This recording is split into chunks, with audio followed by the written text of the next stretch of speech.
വേദിയിലുള്ള ഐക്യ ജനാധിപത്യ മുന്നണിയുടെ നേതാക്കളെ,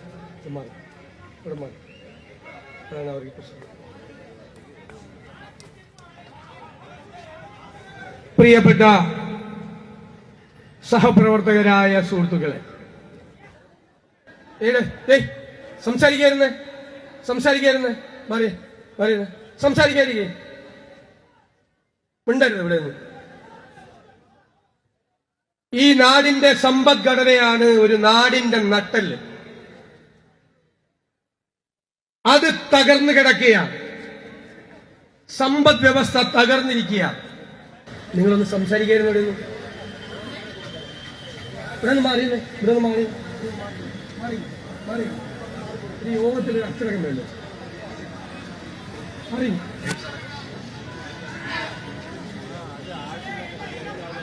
മാറി, എല്ലാവരും മാറി. ജീവനക്കാർക്കും പെൻഷൻകാർക്കും അധ്യാപകർക്ക് കൂടി കൊടുക്കാനുള്ളത്